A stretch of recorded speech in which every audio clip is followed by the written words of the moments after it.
Bonjour, bien-aimés, chers frères et sœurs. Vous êtes en présence du pasteur Kizampunga Herman du Centre international Espérance et Vie. Aujourd'hui, nous allons parler de Bartimée.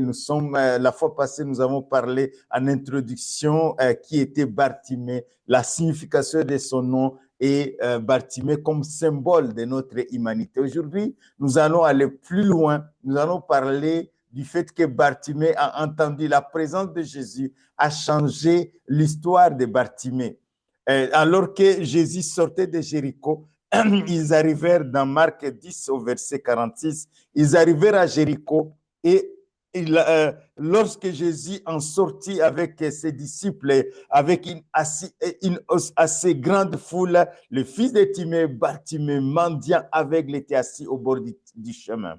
Il a entendu que c'était Jésus de Nazareth et il s'est mis à crier, Fils de David, aie pitié de moi. Plusieurs le reprenaient pour le faire taire, mais il criait beaucoup plus fort, Fils de David, aie pitié de moi. Jésus s'arrêta et dit, appelez-le. Ils appelèrent l'aveugle en lui disant, prends courage, lève-toi, il t'appelle. L'aveugle jeta son manteau et se leva d'un bond et vint vers Jésus. Jésus, prenant la parole, lui dit, que veux-tu que je te fasse? Rabouni, lui répondit l'aveugle, que je recouvre la vue. Jésus lui dit, va, ta foi t'a sauvé. Et aussitôt, il recouvra la vue et suivit Jésus dans le chemin. Nous allons voir ici, pour ce second message, ça sera le fait d'entendre que c'est Jésus qui passait. Il a entendu que c'est Jésus qui passait et il appelle Jésus dans son nom prophétique comme Messie, fils de David, aie pitié de moi. La Bible présente Jésus dès le commencement de la Bible, dans Genèse 3, après le péché d'Adam et Ève, qui les a séparés de la présence de Dieu, séparés de Dieu, séparés de la source de leur approvisionnement en esprit, de leur approvisionnement dans tout ce qui est divin. Ils ont été chassés d'Éden, mais Dieu va proclamer une parole qui dit que la postérité de la femme, la postérité d'Ève écrasera la tête du serpent. Et cette postérité, bien entendu, c'est Jésus qui est né d'une femme sans intervention d'un homme. Il parlera à Abraham en disant, ta postérité bénira toutes les familles de la terre. Toutes les familles de la terre seront bénies en ta postérité.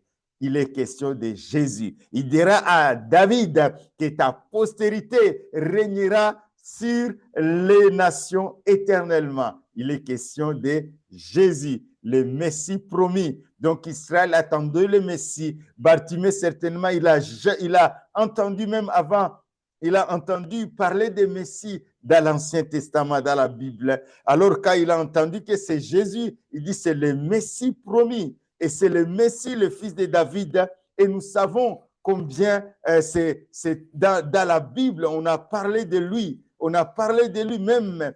J'ai entendu parler de ce qu'il faisait et de ce qu'il a fait en Galilée, ce qu'il a fait à Capernaum, ce qu'il a fait en Judée, ce qu'il a fait à Jérusalem. Il guérit toute maladie et toute infirmité. Je ne sais pas ta situation, mais Jésus, dont il est question, il est vivant pour l'éternité parce qu'il est sorti du tombeau, il est mort et ressuscité, il est assis à la droite de Dieu. Aujourd'hui, il est esprit, il est partout à la fois. Et il dit là où 2 ou 3 sont assemblés en mon nom, du moment du fait que tu m'entends, nous sommes ensemble et Jésus est avec nous et il va agir pour toi, pour ta situation. Et a entendu parler, il a crié, fils de David, aie pitié de moi. Pourquoi? Jésus, j'ai entendu que tu guérissais les malades, que tu étais émis de compassion pour les faibles, les mendiants, les démunis, les malheureux, les orphelins, tu es vraiment plein de compassion pour même les riches et même même les religieux. Pourquoi? Parce que toi, tu es venu du ciel. Je crie à toi. C'est à toi que je m'adresse. Je sais que tu as ressuscité un mort, et même un mort de 4 jours dans la tombe. Tu l'as fait revenir à la vie. Et tu as ouvert les yeux des aveugles, même un aveugle de naissance. Donc, tu peux ouvrir, tu peux le faire. Tu as purifié les lépreux, tu as chassé les démons, tu as chassé tout esprit qui oppressait les personnes. Et tu as parlé au vent à la tempête, tu as marché sur l'eau, et tu as parlé, tu as calmé le vent et la tempête. Donc, je peux crier à toi. Et je sais que dans la Bible, dans Ésaïe 30, 35, il est question de toi. Il est question de toi en tant que celui qui vient vraiment soulager les opprimés. Et la Bible dit dans Ésaïe 35 au verset 4, dites à ceux qui ont le cœur troublé, prenez courage. C'est le message de prends courage, ne crains point. Voici votre Dieu, la vengeance viendra et la rétribution il viendra lui-même et vous sauvera. Il viendra lui-même et vous sauvera. Alors s'ouvriront les yeux des aveugles, s'ouvriront les yeux des aveugles, s'ouvriront les oreilles des sourds. Alors le boiteux sautera comme un cerf. Et la langue du muet éclatera de joie. C'est l'œuvre du Messie, le Messie qui viendra, qui est aussi le serviteur de l'Éternel de Ésaïe 42, au verset 6 et 7.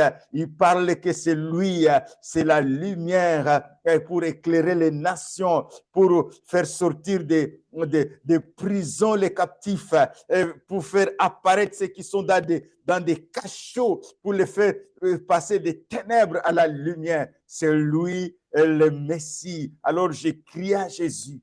J'écris à Jésus et je sais, comme il est là, je sais qu'il va m'entendre. Je vais crier à lui. Je crie à lui en me basant sur ce que j'ai entendu parler de lui. La Bible dit que la foi vient de ce que l'on entend. Et ce que l'on entend vient de la parole de Christ, vient de la parole de Dieu. Alors toi qui m'entends, je ne sais pas ta situation, sache que nous sommes, moi et toi, nous sommes avec Jésus. Parce qu'il dit là où 2 ou 3 sont assemblés, 2 assemblés à mon nom, nous sommes assemblés au nom de Jésus. Si tu as visionné cette vidéo, c'est que tu es assemblé au nom de Jésus-Christ.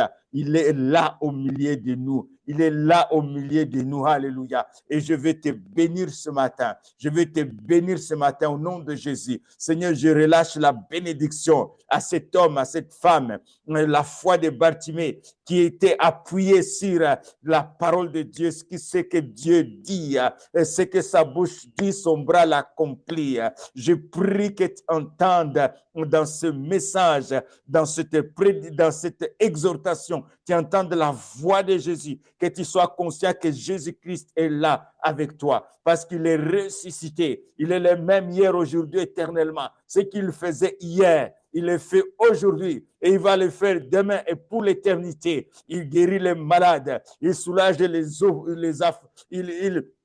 il multiplie les pains et pour nourrir les affamés. Il purifie les lépreux, il fait marcher les boiteux, il chasse les démons. Et il guérit toute maladie et toute infirmité. Il guérit les cancers, c'est-à-dire toute maladie. Il guérit les cancers, il guérit les sida, toutes sortes de maladies. Il guérit la crise cardiaque, il guérit toutes sortes de maladies, toutes sortes d'infirmités. Toute maladie et toute infirmité, c'est ce Jésus-là que je te présente. Alors viens à lui, crie à lui, il est là. Il est avec toi, il est ressuscité, il est mort à la croix, il est ressuscité, il est mort pour toi, pour que tu ne vives pas dans cette malédiction, dans cette prison dans laquelle tu te trouves. Dans laquelle tu te trouves. Il est vivant pour l'éternité. Alors aujourd'hui, viens à Jésus, il va t'appeler. Continue à crier, refuse les limitations, il va t'appeler. Alors, mes bien-aimés, nous allons continuer à entendre, nous allons continuer ce texte sur Bartimée. C'est vraiment un sujet extraordinaire qui nous montre combien la foi de Bartimée peut nous inspirer. Il peut t'inspirer. Merci Seigneur pour cet homme, cette femme que tu touches, ce jeune homme, cette jeune fille que tu touches au nom de Jésus. Soyez bénis mes bien-aimés et à bientôt. Au revoir. Et vous pouvez partager, vous pouvez liker, vous pouvez aussi nous envoyer vos commentaires. Que Dieu vous bénisse. Au revoir.